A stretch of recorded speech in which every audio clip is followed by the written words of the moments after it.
Good day, everybody. Just thought I'd give you lot a quick informative guide on how to do a 300 TDI clutch. There's loads of videos on YouTube how to do the clutch with the engine out on the bench, but there weren't that many on doing obviously with the engine in situ. So today I thought I'll give you a quick show and breakdown of what's to be done with my two assistants there as well that are going to both be helping me. Right, boys? So right, first of all, you really want to jack the vehicle up to a good height, so that will allow you to actually move the gearbox with the levers on, in and out without catching sills, etc. So once you jack the vehicle up, excuse me, you'll then need to crawl, unfortunately, back underneath the vehicles. First, remove the props. Now you don't actually have to disconnect the props fully, as you can see. It makes life easier if you do, but if you disconnect the props from the transfer, it's good enough. Then really should come back into the vehicle, and what you'll need to do is undo the cubby box that sits here normally. There should be two screws at the bottom. A lot of the time they're broken, someone's ripped them out in plastic, so they always crack. But take the two screws out. Then you ought to move the switch panel cover to relieve access to, normally should be 4 screws in each corner. Sometimes there's more, sometimes there's less, depending on obviously who's been in there before. Pull that out. You'll have to unplug all the switches and wiring. It's pretty straightforward, and the worst case that you'll actually do if you got it all completely wrong is you'll just push one window and it'll undo the other window rather than you expected. So yeah, the heated seats and locking window are all pretty self-explanatory. You'll then need to remove the handbrake gaiter, slip your hand through, and there's like a metal clip pin which is really easy to do. You just push up with your thumb, remove the clip, push the pin out, pull the pin out and clip it back together so you don't lose it. And then you'll need to then go down here, and there'll be 2 screws under here that you'll need to remove as well. You'll then be able to actually remove this whole centre console, but put in the handbrake in the 12 o'clock position to draw it over. It's tight, but it's doable. And then that gives you access then to the rubber grommet boot that lives over the gear shifters. Now unfortunately on the Discoveries you will have to sit there painstakingly and drill out the rivet heads on all, I think it's about 12 approximately holes on there. You can obviously possibly replace these at a later date with self tappers rather than using pop rivets, so it makes any time going back in there a little bit easier.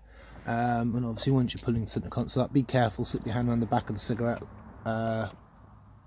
terminal, because that's quite tight and doesn't give you a lot of slack, just to get your hand around, and then disconnect the power plug for it and the little LED light. Then ideally, if you have one, you want to be putting an engine crane through the door, through the transmission tunnel point, to be able to take the weight of the gearbox stroke transfer box with a suitable strop. Now there's 2 ways you can do this. You can either remove the gearbox separately from the transfer, or you can move the whole thing. I personally recommend it's actually easier to remove the whole thing rather than the transfer box, but then to assemble separately. It just makes life a bit easier. Normally when you go under there as well, when you use a vehicle like mine's been off-road, you can't even see the bolts. They're covered in grime, mud, crap. So it's easy to actually, I think personally, remove the whole thing. So once you've anyway done inside the vehicle, you'll want to then come back underneath. Like I said before earlier, you've removed 2 props that are hanging free. You'll then want to disconnect the exhaust system centre in the middle. Should really remove it from the rear bracket hanger, because this will hinder you on fitting and removal, because it will catch the end here. We haven't done it yet, but I will remove it to refit it.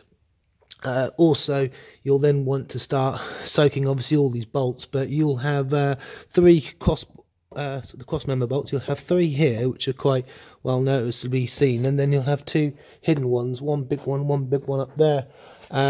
Once you've moved the cross member bolts, tap it with a hammer gently, but at this point make sure you have got tension on the engine hoist on the box, because once that goes, if you move the bolts, it will drop down. which leads me on to my second point. Once you've done that, the engine normally with the weight should hang, but you may want to find that you might want to put a jack at the front of the vehicle carefully on a block of wood from the crankshaft pulley and gently jack.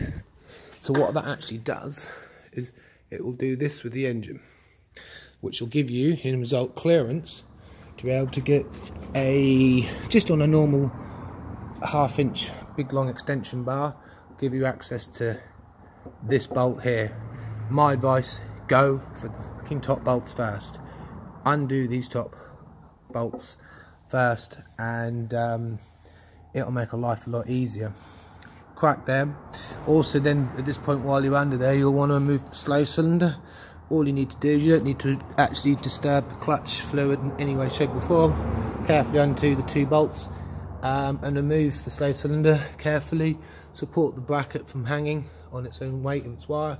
If there's any shim spaces, make sure you pull them off with it, because they need to go back when refitting. And you then should be able to attack the rest of the bolts and start to move the gearbox. It is difficult. You will have to use a pry bar gently, or just to sort of separate the 2 ends. But with the engine engine crane through the window, it's advisable also if you can get a jack under the back end to help take the weight from the transfer box end, because that's very heavy. All the weight of the whole assembly is here. This part here, it's quite light. This end, a lot more heavier. That's just on the gearbox. So with the transfer one as well, yeah, there's a lot of weight. So it's a lot easier to then obviously, like I said, on refitting, have them fitted like that. Yes, I know you want to help as well. So make sure as you're lowering the box down that you pull all the deep breathers and electrical wiring connectors off. There's normally one in here, which is the where is it? There it is. That will be your speedo. I don't know the name. My brain's gone dead now. But it's an electronic unit that obviously measures the speed.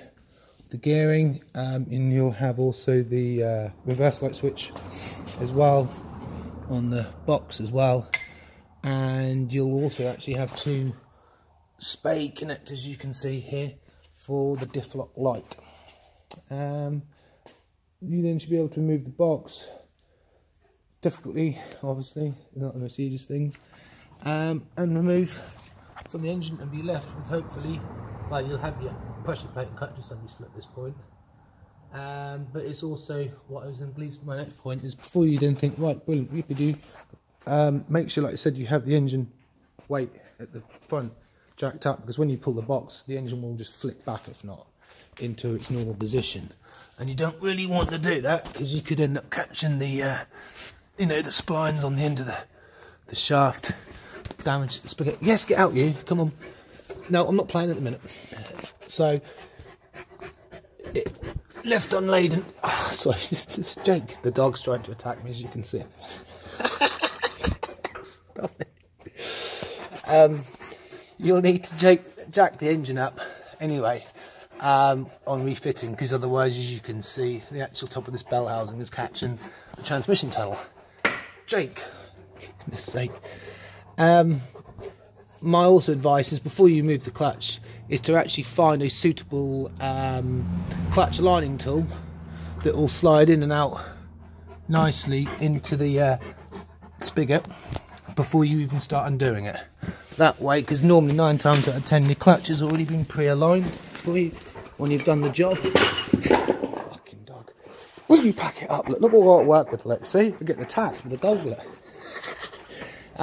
Remove, find the correct tool for the spigot bush, and they'll find a lot more easier when refitting.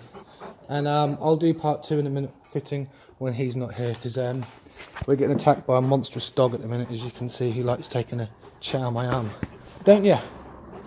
There we are. So part 2 coming up soon.